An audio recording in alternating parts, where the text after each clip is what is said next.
शांति शांति शांति शांति।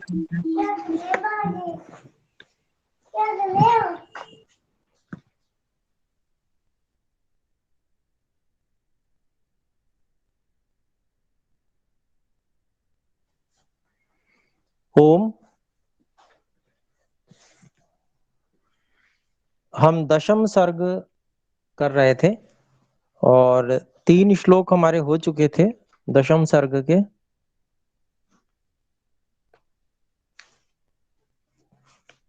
चौथे श्लोक से आज हम करेंगे। इसमें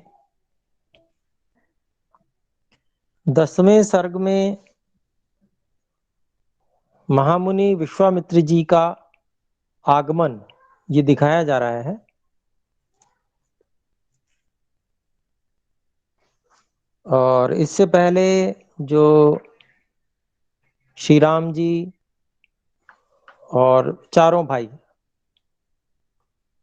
इनका जन्म और इनकी विद्या अध्ययन इत्यादि, बाल्यकाल और फिर उसके बाद विद्या अध्ययन आदि, और उनका वेद आदि शास्त्रों में, धनुर्वेद आदि में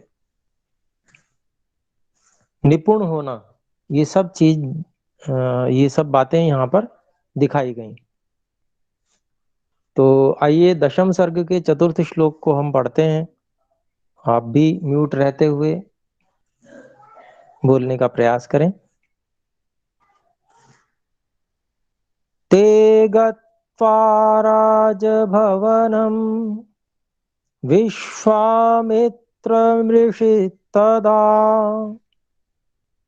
प्राप्तमावेदयामासुर्नृपायेक्ष्वाकवे तदा।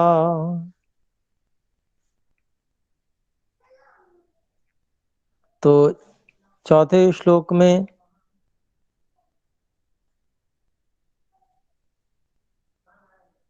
इनको अलग अलग कर लें पदों को। ते गत्वा राजभवनम विश्वामित्रम ऋषि तदा आवे प्राप्तम आवेदयामासुः नृपाय इक्ष्वाकवे तदा। नृपाय इक्ष्वाकवे तदा। तो ये हमारा श्लोक का पदच्छेद हुआ और इसके बाद में हम अन्वय करते हैं। तो अन्वय में तदा हम पहले ले आते हैं, बिल्कुल अंत वाला। तदा ते राजभवनम गत्वा। यहाँ पर पीछे जो है वो जो द्वारपाल हैं, उन द्वारपालों को जब ऋषि विश्वामित्र जी ने, महामुनि विश्वामित्र जी ने कहा कि भाई कौशिक और इस नाम वाले गाधी पुत्र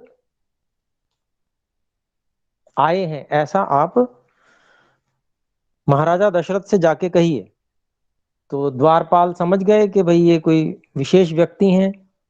तो फिर वो उनमें से कुछ द्वारपाल वो महाराज के राजभवन की ओर जाते हैं और फिर महाराज से कहते हैं। तो ये वर्णन यहाँ पर चल रहा है।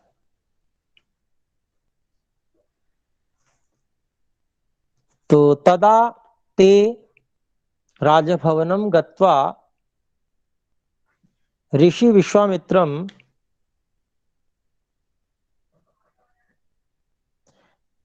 प्राप्तम इत्थम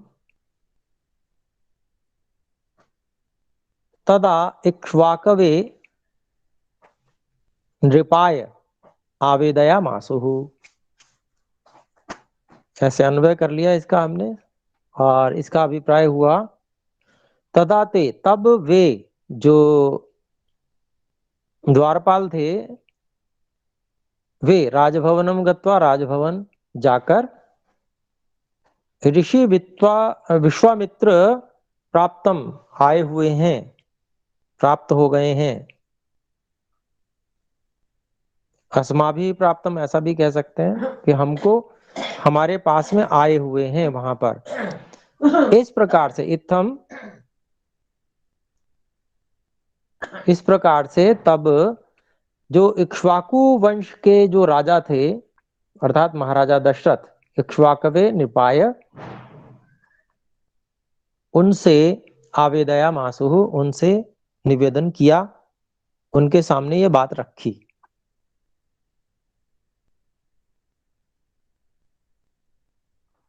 तो ये द्वारपालों का वहां महाराजा दशरथ के सामने जाकर निवेदन करना इस श्लोक में दर्शाया गया है। इसके बाद में फिर 5वां श्लोक हम देखते हैं। 5वां श्लोक मैं बोल रहा हूं, आप भी बोलिए म्यूट रखते हुए। तेषां तद्वचनं श्रुत्वा सपुरोधाः समाहितः प्रत्युज्जगाम संहृष्टो ब्राह्मणमिव वासवः। तो इसमें हम अलग अलग कर लें। तेषां तत् वचनं श्रुत्वा सपुरोधाः समाहितः प्रत्युत प्रति उत्जगाम संहृष्टः ब्राह्मणम इव वासवः।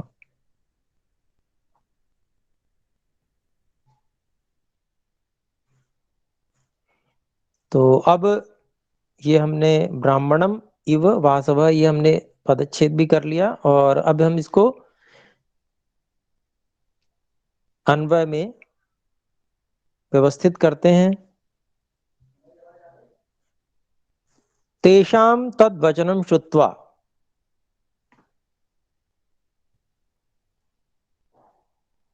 ये तो ज्यों का त्यों आ गया।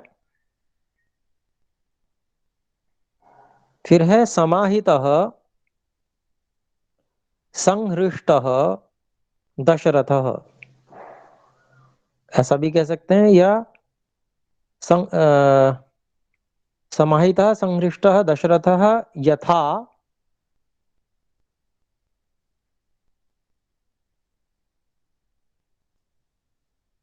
नहीं यथा नहीं आएगा, तो संहृष्टः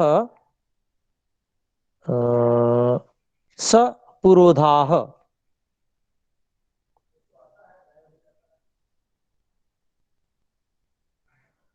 तथैव प्रत्युज्जगाम यथा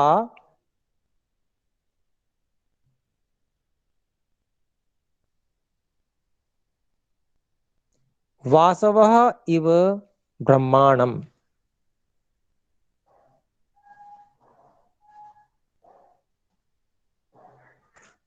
तो यथा का हमने अध्यार कर लिया और तथैव का भी हमने अध्यार किया है। तो तेषाम उन द्वारपालों का तद्वचनम वह वचन या उनकी वह बात श्रुत्वा सुनकर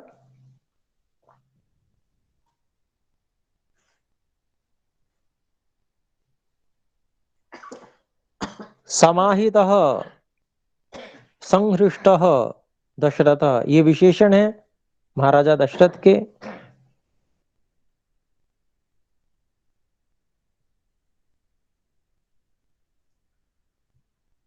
ऐसे जो महाराज दशरथ जो बहुत प्रसन्न थे और एकाग्र मन वाले थे,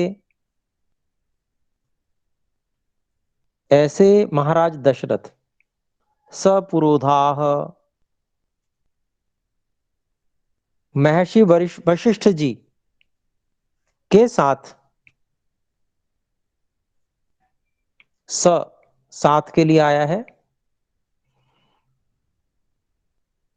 और अन्य जो ऋषि हैं वो उनके पास में जो उपाध्याय आदि थे जिनके साथ वो परिचर्चा कर रहे थे उनको लेकर या उनके साथ में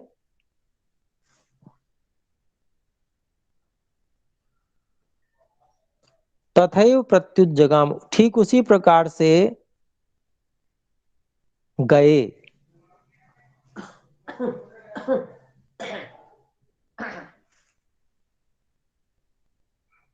महर्षि वशिष्ठ जी को लेने उसी प्रकार से गए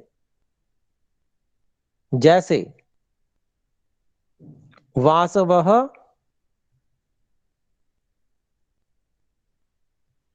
इंद्र, या देवताओं के लिए कह सकते हैं, जैसे देवता लोग ब्रह्मा जी के पास में गए या गए थे, ब्रह्मा जी से मिलने जाते थे। ये उदाहरण दिया है कि जैसे जो देवता लोग थे वो इंद्र सहित, ये वासवः जो है वसु से बना हुआ है और बहुवचन है। ठीक है, तो वसु मतलब जो बसते हैं, वासवः या वसु जो बसाने के हेतु होते हैं, और वासवः वही इंद्र जो है वह सबको बसाते हैं, देवताओं को बसाते हैं, इसलिए उनका नाम भी हो गया। और देवताओं का नाम भी, क्योंकि देवता भी सब लोगों को सभ्य तरीके से बसाने में सहयोगी हैं, इसलिए वो भी उनका अर्थ हो गया।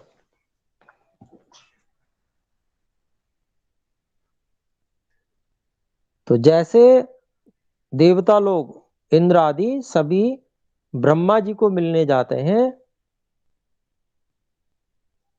ठीक उसी तरह से जो राजा थे वो उन द्वारपालों का वचन सुनकर महर्षि वशिष्ठ आदि जो भी उनके सहयोगी थे उनके साथ में महामुनि विश्वामित्र जी को लेने के लिए गए। तो तुलना एक तरह से उपमा अलंकार का प्रयोग भी किया गया है यहाँ पर। तो अब हम छठे श्लोक पर चलते हैं। छठा श्लोक में पढ़ता हूं। स दृष्ट्वा ज्वलितं दीप्त्या तापसं संशितव्रतं प्रहृष्टवदनो राजा ततोध्वर्यमुपाहरत्।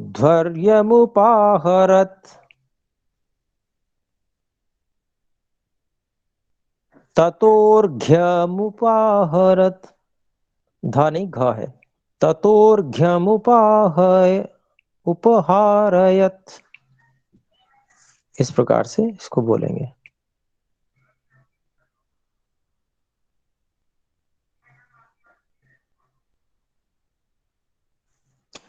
तो यहाँ पर इसका हम पदच्छेद करते हैं। स दृष्ट्वा ज्वलितम दीप्त्या तापसम संशित व्रतम, ये वैसे अलग ही हैं सब। प्रहृष्ट वदनः राजा ततः अर्घ्यम उपहारयत्। इसको हम क्रम से लगा लेते हैं छठे श्लोक को। दीप्त्या ज्वलितम तापसम संशित व्रतम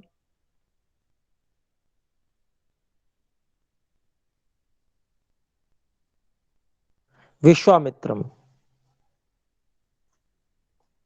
विश्वामित्र जी का हमने अध्याहार किया क्योंकि ये सारे विशेषण विश्वामित्र जी के लिए ही हैं। विश्वामित्रम दृष्ट्वा स प्रहृष्ट वदनः राजा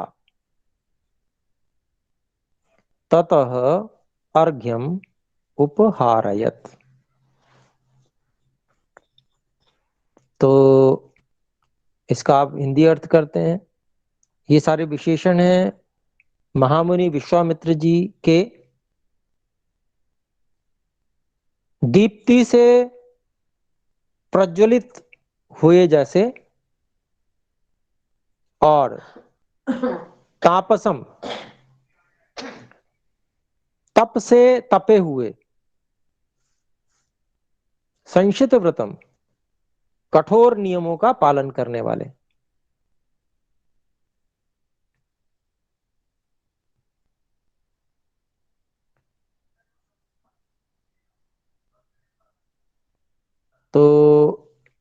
ऐसे जो महामुनि विश्वामित्र हैं उनको दृष्टवा देखकर, सह महाराजा दशरथ के लिए कहा गया, वह महाराजा दशरथ प्रहृष्ट वदनः राजा, मतलब प्रसन्न मुख से जो राजा थे, वहां से अर्घ्यम अर्थात उनका सत्कार करने के लिए जो द्रव्य होते हैं उनको अर्घ्य कहते हैं। तो अर्घ्यम उपहारयत, तो सत्कार द्रव्यों से उनको सत्कृत किया, उनको उपहार दिया। किनको? महामुनि विश्वामित्र जी को। तो उनको देखकर, जब उनको देखा, अर्थात इस प्रकार के दीप्ति से प्रज्वलित जैसे जो हो, तप से तपे हुए जो हो, और कठोर से कठोर व्रतों का भी जो पालन करने वाले हैं, ऐसे विश्वामित्र मुनि को देखकर उन प्रसन्नता से प्रफुल्लित चेहरे वाले राजा ने अर्घ्य उपहार किया। तो जैसे ही मिले तो सबसे पहले उनको उपहार दिया।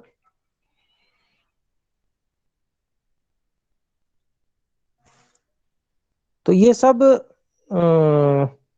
जो इतिहास की बातें हैं, वो क्या शिष्टाचार है, शिष्ट लोगों का क्या आचरण होता है, किस तरह से व्यवहार किया जाता है।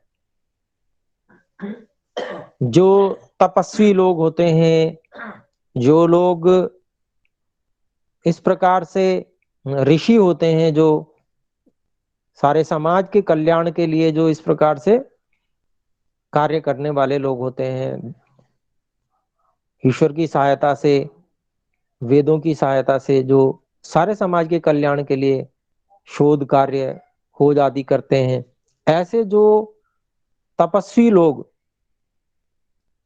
होते हैं, कठोर नियम व्रतों का पालन करने वाले जो होते हैं, उनसे किस प्रकार से व्यवहार किया जाता है, ये यहाँ पर एक इतिहास की दृष्टि से बताया जा रहा है कि भाई, और ये सीखना भी चाहिए कि हम किस प्रकार से ऐसे उत्तम लोगों से व्यवहार करें। परंतु परीक्षण भी हमें होना चाहिए। जब राजा को परिचय प्राप्त हो गया कि ऐसे ऐसे कौशिक और गादी पुत्र जो ऐसे महामुनि विश्वामित्र आए हैं, तब वो इस प्रकार का व्यवहार कर रहे हैं। तो ये सभ्यतापूर्ण व्यवहार, और ये वहां पर किस किस तरह से व्यवहार करना चाहिए, ये सब भी एक तरह से इतिहास से प्रशिक्षण मिलता है। तो आगे देखते हैं। देखिए 7वां श्लोक है। 7वें श्लोक को मैं पढ़ रहा हूं, आप भी बोले म्यूट रखते हुए। सराज्यः प्रतिगृह्यार्घ्यम् शास्त्रदृष्टेन कर्मणा कुशलं चाव्ययं चैव पर्यपृच्छन्नराधिपम्। तो ये तो एक तरफ का हमने देखा था शिष्ट व्यवहार, कैसे महाराजा ने स्वागत किया, किस प्रकार से ऐसे जो उत्तम लोग होते हैं उनका कैसे स्वागत किया जाता है। अब यहाँ पर इस श्लोक में जो ऋषि लोग हैं वो कैसा व्यवहार करते हैं, मुनि लोग हैं वो कैसा व्यवहार करते हैं, वो यहाँ पर दिखाया जा रहा है।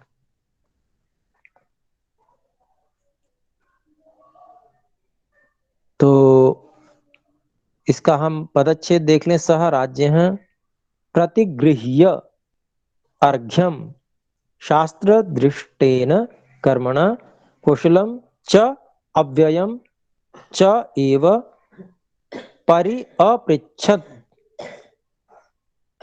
नराधिपम।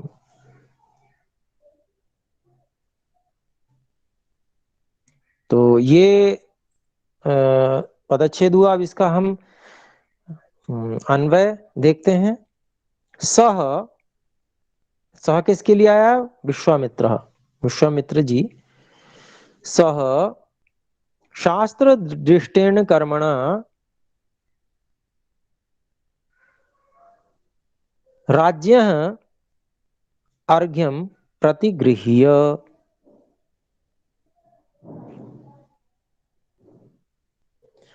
नराधिपम कुशलम च अव्ययम च एव परि अपृच्छत। ऐसे हमने इसको क्रम से लगा दिया। अब इसका अभिप्राय भी देख लेते हैं फिर। देखिए, सह विश्वामित्र, उन विश्वामित्र जी ने शास्त्र में देखे गए कर्म के द्वारा राजा का जो अर्घ्य था उसको ग्रहण किया। तो ऐसा राजा के द्वारा दिए गए अर्घ्य को ग्रहण करके, प्रतिगृह्य, ल्यप प्रत्यय है तो करके, प्रति उपसर्ग इसलिए कि दी हुई चीज कोई व्यक्ति दे रहा है और हम ले रहे हैं, तो वहां पर प्रतिगृह्य ऐसे करके आ गया। तो उनको उसको शास्त्र की दृष्टि से जो जो कर्म किए जाते हैं उस ढंग से उसको ग्रहण किया। ऐसा ग्रहण करके फिर नराधिपम, उन राजा, जो प्रजा के जो राजा हैं, उनके कुशल को, मंगल को, अव्ययम भी यहां पर मतलब जो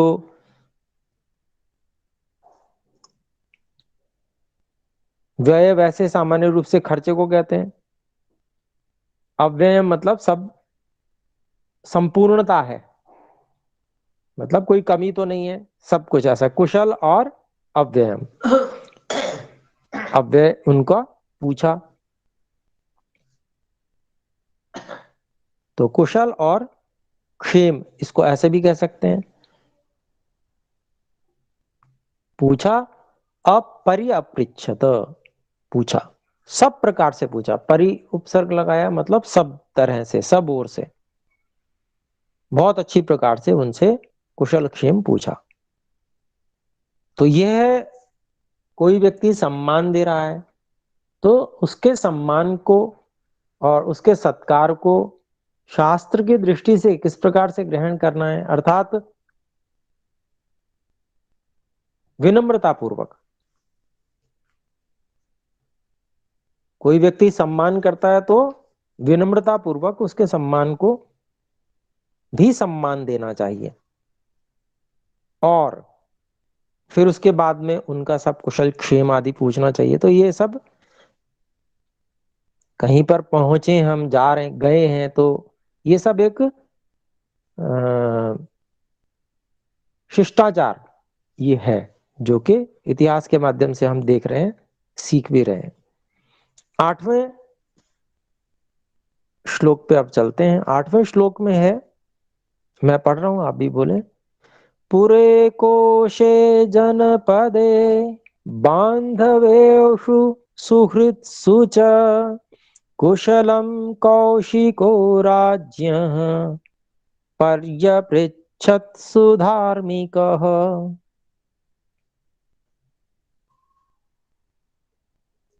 तो इसका भी हम देख लेते हैं पदच्छेद। पुरे कोशे जनपदे बांधवेषु सुहृत्सु च कुशलम कौशिकः राज्ञः परि अपृच्छत् सुधार्मिकः। तो वही जो शिष्टाचारवश किया जाता है वही सब यहाँ पर और बताया जा रहा है। क्या क्या पूछा उन्होंने कि जैसे उन्होंने कुशल क्षेम पूछा, तो कुशल क्षेम में किसका किसका कुशल क्षेम पूछा उसका सारा विवरण दिया जा रहा है। तो अब यहाँ पर हम इसका अन्वय करते हैं। कौशिकः सुधार्मिकः विश्वामित्रः। विश्वामित्र का अध्यार क्या, क्योंकि ये दोनों विशेषण उन्हीं के लिए हैं। तो कौशिकः सुधार्मिकः विश्वामित्रः तदा पुरे कोशे सुहृत्सु च कुशलं राज्ञः परि अपृच्छत्।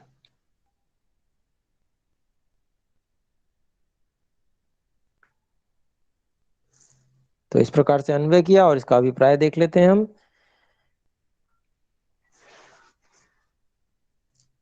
कि जो कौशिक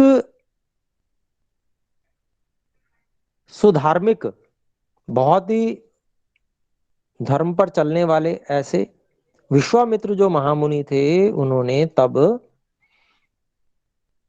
पूरे नगर के बारे में, कोष के बारे में, राजकोष, कि भाई नगर में सब जो जन है वो ठीक ठाक है या नहीं है, आपका कोष सब बढ़िया से संपूर्ण है या नहीं है। राज्य के बारे में, जनपद जो वहां पर स्थान जितना भी, केवल नगर नहीं तो पूरा जनपद जितने में उनका राज्य विस्तृत था, वो सारे के सारे सबके विषय में उन्होंने पूछा। फिर राजा के जो बंधु बांधव, उनके बारे में, सुहृत्सु और जो अन्य मित्र साथी, उनके बारे में भी।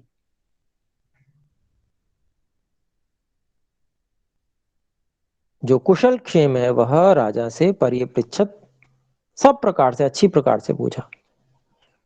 मतलब कितने विनय वाली बात है कि एक एक का अलग अलग नाम लेकर के, हाँ जी वो सब ठीक है, वो मतलब कहीं भी जाते हैं तो एक तो हुआ कि हाँ जी सब ठीक, बस इतना हो गया। लेकिन अलग अलग नाम लेकर कि भाई वो ठीक है या वो ठीक है, वो सब सबके बारे में, मतलब इतने प्रेम से व्यवहार करना, ये जो व्यवहारिक लोग हैं, जिनको व्यवहार आता है वही करते हैं। तो ऐसे जो महामुनि विश्वामित्र स्वयं पहले राजा रह चुके, और उसके बाद में फिर वो वानप्रस्थी हुए, तो उनको सारे व्यवहार आते थे। तो उनके विषय में इस तरह से व्यवहार, किस तरह से व्यवहार किया जाता है, वो सारी बातें बताई जा रही। तो अब हम 9वें श्लोक पर चलते हैं।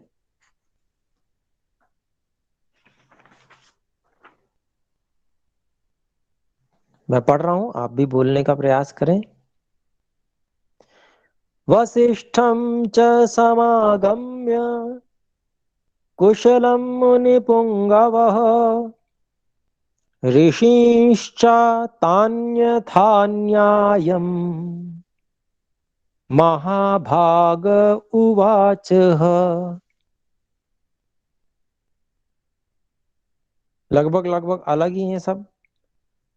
वसिष्ठं च समागम्य कुशलं मुनिपुङ्गवः ऋषीन् च तान् यथा न्यायम् महाभाग उवाच।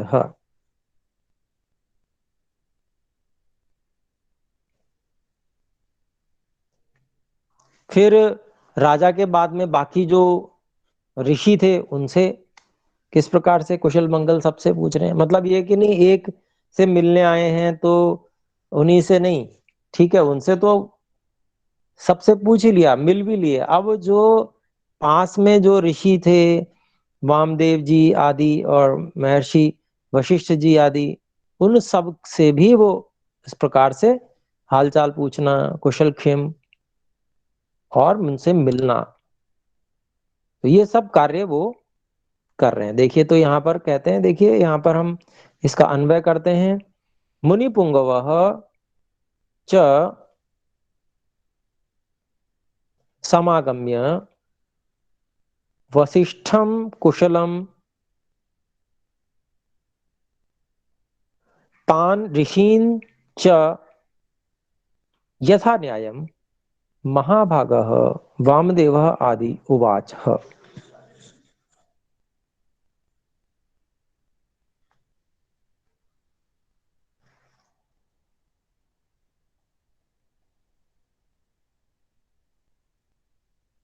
तो इसका अभिप्राय हम कर लेते हैं कि यहाँ जो मुनि पुंगवा वो महर्षि विश्वामित्र जी के लिए है।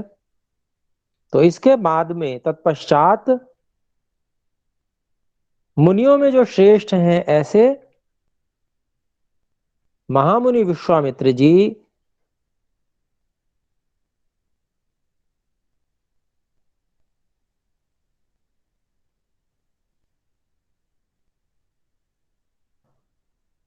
दूसरी तरफ पहुंचकर, जहां पर वशिष्ठ जी आदि और जो ऋषि लोग थे उनके पास पहुंचकर समागम्य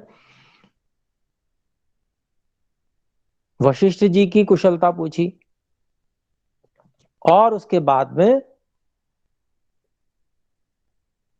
यथा न्यायम, जैसा जैसा न्यायपूर्वक जिस जिसके साथ व्यवहार करना योग्य था वैसे वैसे अन्य ऋषियों से भी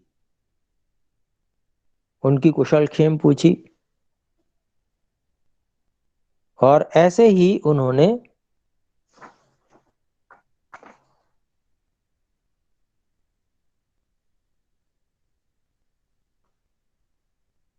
महाभाग, मतलब जो ये भी सम्मान सूचक शब्द होता है महाभागा।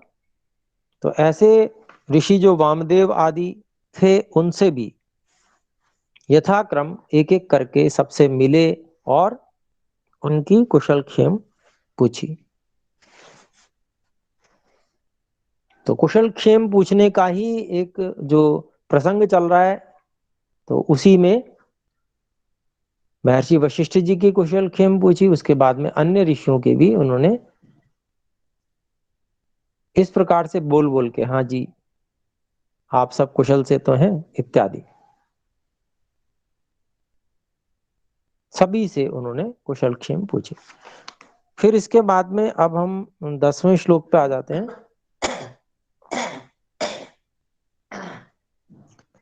ते सर्वे हृष्टमनसः तस्य राज्यो निवेशनम् विविशुः पूजितास्तेन निषेदुश्च यथार्हतः।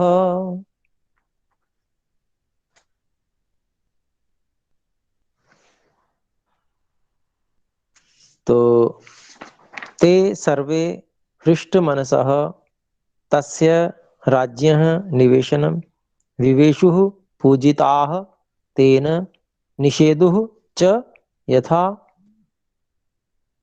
अर्हतः, यथार्हतः।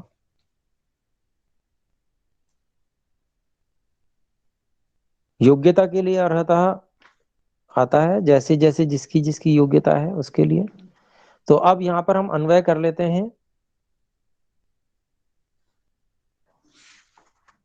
अन्वय आपका हुआ, यहां से हम लेंगे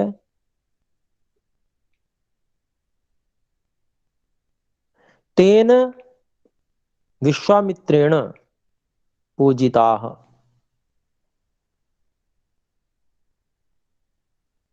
ते सर्वे हृष्टमनसः तस्य राज्यः सभाभवने विविशुः निवेशयन् च यथार्हतः निषेधुः। तो यहां पर अब हम इसका अभिप्राय देख लेते हैं। तेन विश्वामित्रेण, उन महामुनि विश्वामित्र जी के द्वारा जो सभी लोग, जो अन्य महर्षि वशिष्ठ, महर्षि वामदेव इत्यादि और भी जो सब ऋषि और मुनि थे,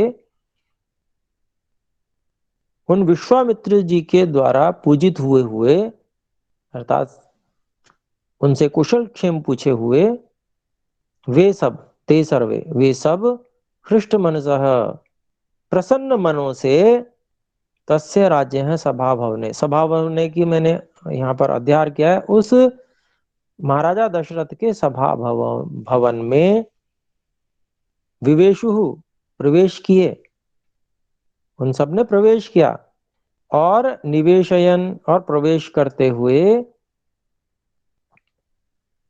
उस सभा भवन में प्रवेश करते हुए यथार्हतः, जैसे जिसकी योग्यता थी, जैसे जिसका स्थान था, निषेधु, वहां वहां वे लोग बैठ गए। अर्थात सबको अपनी अपनी योग्यता पता है, कौन मुझसे अधिक योग्य है, कौन अधिक, किसको अधिक उच्च आसन मिलना चाहिए, उसके लिए उच्च आसन छोड़कर अपनी योग्यता के अनुसार अपने स्थान पर बैठे। तो देखिए, ये भी एक बहुत शिष्टाचार की बात यहां सिखाई जा रही है। जो बुद्धिमान व्यक्ति नहीं होता है, वो अपनी योग्यता से अधिक की कामना करता है, और फिर जब उसको उतना सम्मान नहीं मिलता है तो वह तिरस्कार का पात्र बन जाता है। तो अपनी योग्यता को समझना, ये बुद्धिमत्ता है। योग्यता से अधिक सम्मान चाहना, ये बुद्धिमत्ता नहीं है, बल्कि मूर्खता है।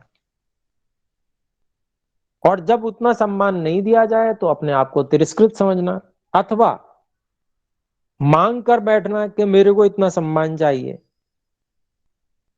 और उस मांग को स्पष्ट रूप से नकारा जाएगा निश्चित रूप से, जब योग्यता कम है तो उसी को अपना तिरस्कार समझ लेना, अपमान समझ लेना, ये मूर्खों का काम है। अब बुद्धिमान लोगों का काम क्या है कि भाई, जो भी बैठने की व्यवस्था है उसमें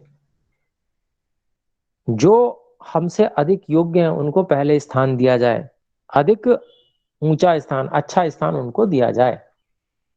तो इसी प्रकार से सभी जो है प्रसन्न मन से उस सभा भवन में प्रवेश करके, और अपनी अपनी योग्यता के अनुसार, अर्थात अपने से अधिक योग्यता वालों को उचित स्थान देकर फिर स्वयं बैठे, ये अभिप्राय हुआ। तो ये सारी बातें हैं, मतलब ये ऐसा है कि ऋषि ने, महर्षि वाल्मीकि जी ने कुछ विशेष बातें अगर यूं दी हैं घटना के रूप में, तो उसका प्रयोजन यही होता है कि एक जो उत्तम व्यवहार है इतिहास के माध्यम से सभी लोगों को पता चले, और सब लोग इसी प्रकार का व्यवहार किया करें जिससे सब सुखी रहें। यही ऋषियों का उद्देश्य होता है। तो अब हम 11वें श्लोक को देखते हैं।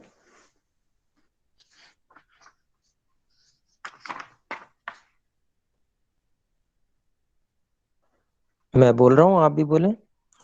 अथ हृष्टमना राजा विश्वामित्रं महामुनिम् उवाच परमोदारो हृष्टस्तमभिपूजयन्।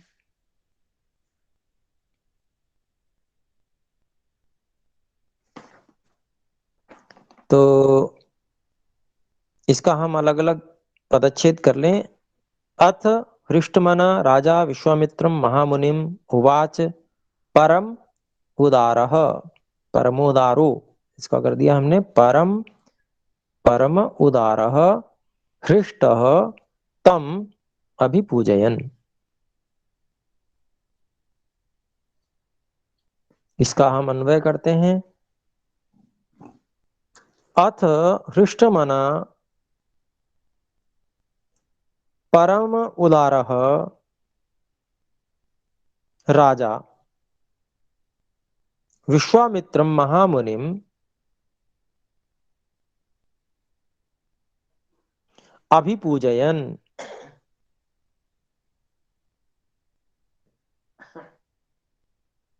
अभिपूजयन् च हृष्टः तम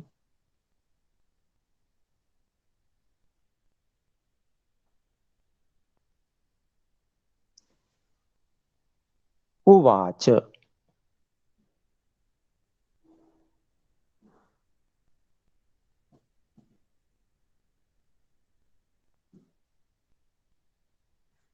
तो यहां पर हमारा जो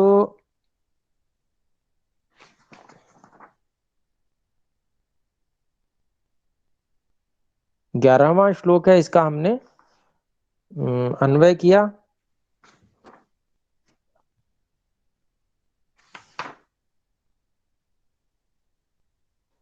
तो अब इसका अभिप्राय देखते हैं। अथ यहां और के लिए है, इसके बाद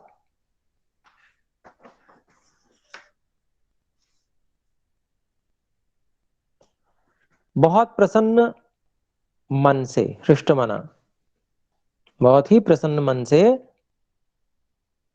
परम उदारः, बहुत ही जो उदार है, उदार का अभिप्राय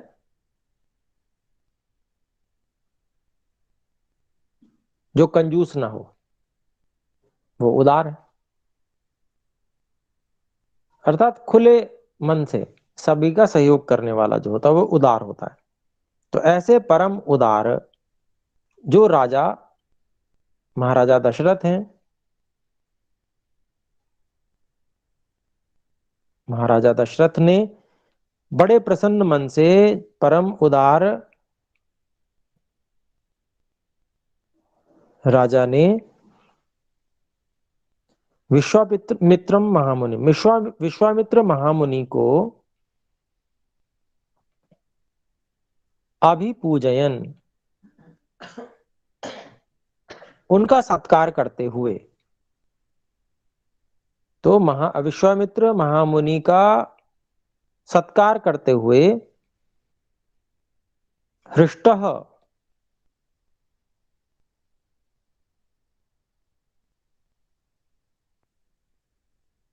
प्रसन्नता पूर्वक, तम उवाच,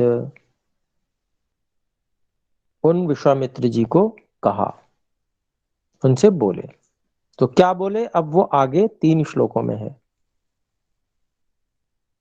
नहीं 2 श्लोकों में है।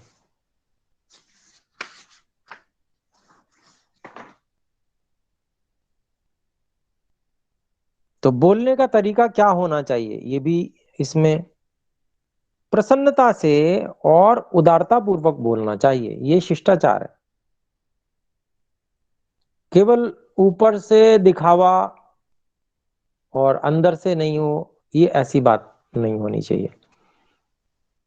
प्रसन्नता पूर्वक हम बातचीत करें एक दूसरे से। आगंतुक जो ऐसे ऋषि स्तर के हों, उनसे किस प्रकार से हम बात करें, ये बताया गया। तो अब 12वां श्लोक हम पढ़ रहे हैं। यथा मृत्यस्य, नहीं, यथा मृत्स्य संप्राप्तिर यथा वर्षमनुदके, यथा सदृशधारेषु पुत्र जन्मा प्रजस्य वै। ये मृत्स्य, ये अशुद्ध लग रहा है मेरे को, यहां पर मृतस्य,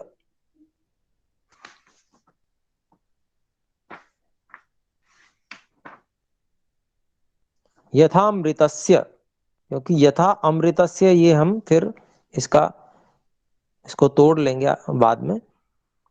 यथामृतस्य संप्राप्तिः यथा वर्षमनूदके, यथा सदृशधारेषु पुत्र जन्म प्रजस्य वै। और 13वां भी उसी के साथ में है, क्योंकि उसका साथ में ही अर्थ करना है, तो साथ में पढ़ लेते हैं। प्रणष्टस्य यथा लाभो यथा हर्षो महोदयः, तथैवागमनं मन्ये स्वागतं ते महामुनेः। कं च ते परमं कामं करोमि किमुहर्षितः। इनके पदच्छेद देख लेते हैं दोनों श्लोकों के। यथा अमृतस्य संप्राप्तिः यथा वर्षम अनु अनुदके, अनुदके, यथा सदृश दारेषु पुत्र जन्म अप्रजस्य वै प्रणष्टस्य यथा लाभः यथा हर्षः महोदयः तथैव आगमनम मन्ये स्वागतम ते महामुने। यहाँ महामुने विसर्जनीय नहीं होगा, ये संबोधन है, तो विसर्जनीय भी गलत है। महामुने कम च ते परमं कामं करोमि किम उ हर्षितः।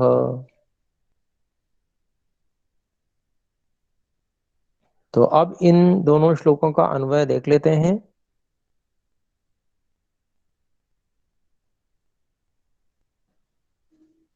तो महामुने, ये संबोधन जो दूसरे 13वें श्लोक में है, वो संबोधन हम लेंगे। महामुने ते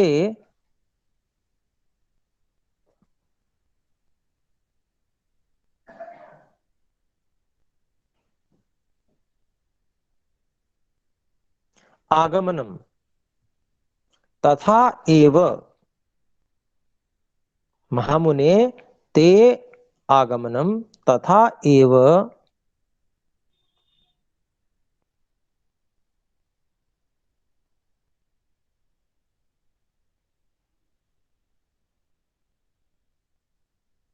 हर्षः मन्ये।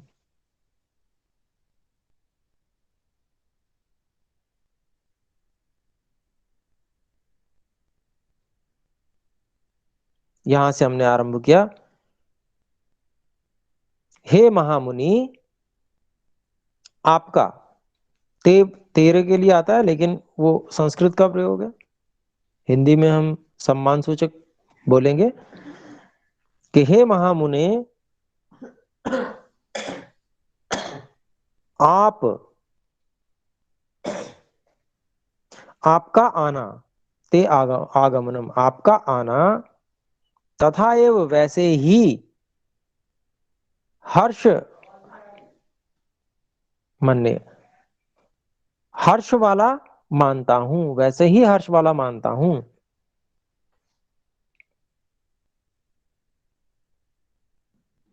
यथा अमृत से संप्राप्ति ही, जैसे किसी को अमृत मिल गया हो। तो हे महामुने, आपका आगमन को मैं वैसे ही हर्ष का विषय मानता हूं कि जैसे किसी को अमृत मिल गया हो। यथा अमृत से संप्राप्ति। और भी उसका और भी उपमा दे रहे हैं कि वैसे ही मेरे लिए हर्ष का विषय है जैसे मुझे अमृत मिल गया हो। फिर कहते हैं यथा वर्षम अनुदुके, जैसे सूखे खेत या जहां सूखा पड़ा हुआ हो वहां वर्षा हो जाए, ऐसी प्रसन्नता का विषय मेरे लिए है। और फिर और भी उदाहरण दे रहे हैं, और भी उपमा दे रहे हैं। यथा सादृश्य पुत्र जन्म अप्रजस्य वही, इसके बाद आ गया, अर्थात जिसको, जिसकी कोई संतानें ना हो उसके यहाँ पुत्र का जन्म हो जाए, जैसे उसको खुशी होती, ऐसा मानता हूं। यथा सदृश दारेशु, जैसे बहुत से लोगों की पत्नियां हो लेकिन एक व्यक्ति की पत्नी बिल्कुल अनुकूल हो। बाकी की अनुकूल प्रतिकूल होती हैं, ठीक है, लेकिन उस व्यक्ति की अनुकूल पत्नी हो तो जैसे वो प्रसन्नता का अनुभव करता है। तो ये सब उन्होंने वो दिए हैं, उपमा की है कि इस प्रकार से मैं बहुत अधिक प्रसन्न हूं। फिर एक और उपमा और दी है कि दो और उपमा है अभी बाकी। प्रनष्ट से यथा लाभ, कोई चीज नष्ट हो गई हो लेकिन वो नष्ट होने के बाद में वो प्राप्त हो जाए, मिल जाए दोबारा से, तो जैसे खुशी होती है वैसी खुशी मुझे हो रही है। यथा हर्ष महोदय, महोदय यहाँ पर महोत्सव के लिए है। जैसे कोई बहुत बड़ा कोई प्रसन्नता का विषय हो, उस पे महोत्सव हो, तो जैसे उसमें प्रसन्नता होती है उस तरह का मुझे हर्ष हो रहा है, खुशी हो रही है आपके आगमनम, आपके आगमन से मैं ऐसी खुशी मान रहा हूं।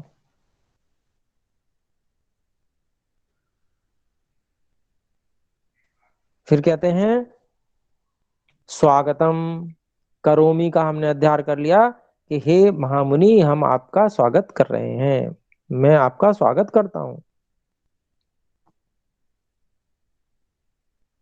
फिर कहते हैं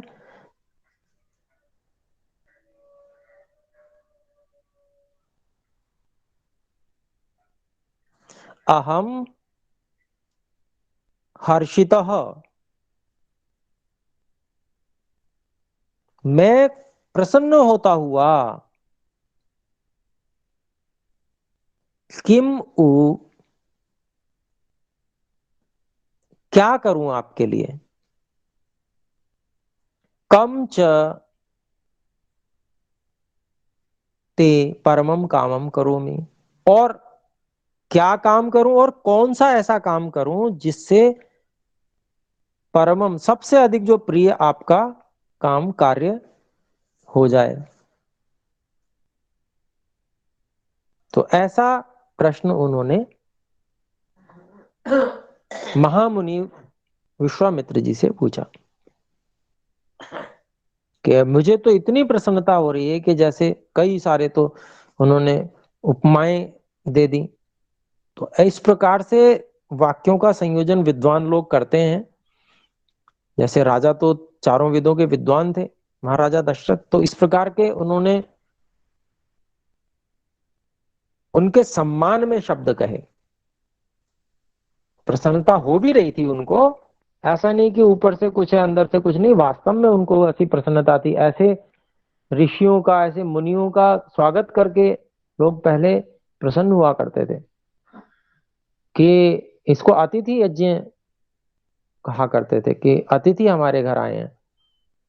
तो बहुत प्रसन्न होते थे और उनकी सेवा किया करते थे, और उनके आने का प्रयोजन पूछना उनका, और मैं आपके लिए क्या कर सकता हूँ, उनसे उपदेश लेना, आशंका समाधान करना, ये सब कार्य पहले अतिथि यज्ञ में आते थे। उनकी सेवा शुश्रूषा करना, सब प्रकार से ये कार्य होता था। तो वही चीज यहाँ पर उनसे महामुनि विश्वामित्र जी से वो पूछ रहे हैं कि मैं क्या और कौन सा जो आपका सबसे अधिक प्रिय कार्य है उसको मैं करूं, प्रसन्न होके करूं, ऐसा मुझे आप बताइए। तो अब हम 14वें श्लोक पर चलते हैं। 14वां श्लोक मैं पढ़ रहा हूं।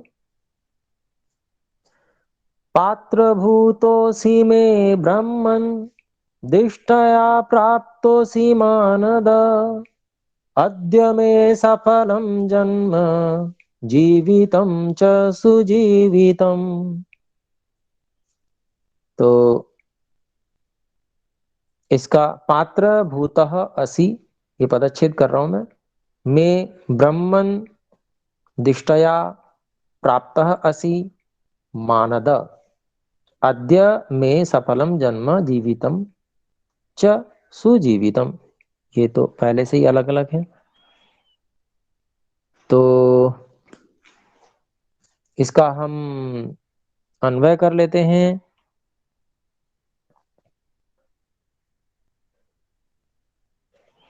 अन्वय हुआ आपका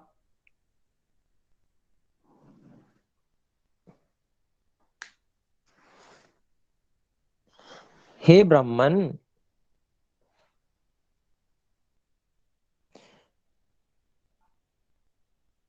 तब दानस्य पात्रम भूतः असि। दानस्य का मैंने अध्याहार कर लिया। फिर मैं प्राप्तः असि दिष्ट्या मानद,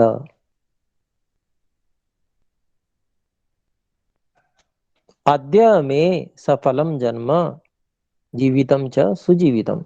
ये सामान्य ही है। तो अर्थ अभिप्राय इसका ये हो गया कि हे ब्राह्मण, हे ब्राह्मण जी, ब्राह्मण जो मुनि लोग होते हैं, ऋषि लोग होते हैं, उनको ब्राह्मण कहा जाता है। तो हे ब्राह्मण संबोधन है, आप दान के पात्र हुए हुए हैं।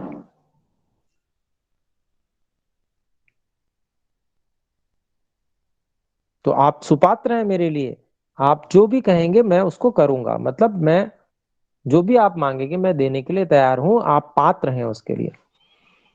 फिर कहते हैं,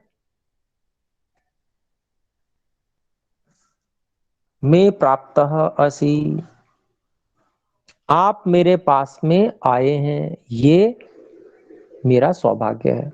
अब इसका हम अध्ययन कर लेते हैं। सौभाग्यम यत् त्वम मे प्राप्त असि, ये मेरा सौभाग्य है कि आप मेरे पास आए हैं। दिष्टया मानद, तो तृतीय विभक्ति है आपके शुभ आगमन से। दिष्टया मानद, आपने मुझे सम्मान दिया है।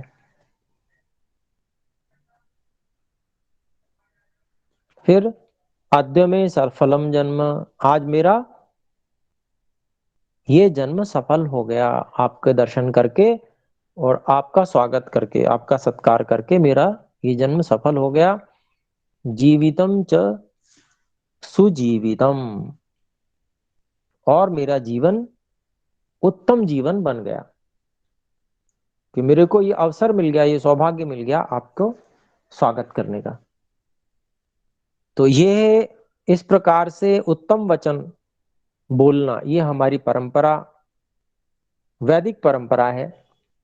जो ऋषि लोग आए और जो ऐसे मुनि सन्यासी विद्वान ये जब हमारे पास आते हैं तो उनका सत्कार करना, उनके प्रति उत्तम वचनों का बोलना, ये हम सबका कर्तव्य होता है। ये एक तरह से सुशिक्षा इतिहास के माध्यम से दी जा रही है। तो आज इतना ही पाठ रखते हैं। हम में से कोई शंका पूछना चाहे तो पूछ सकते हैं।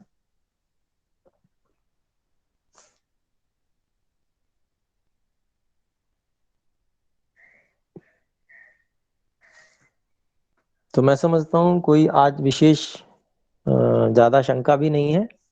तो हम विराम करते हैं, एक बार हम सब मिलके ओम का उच्चारण करें।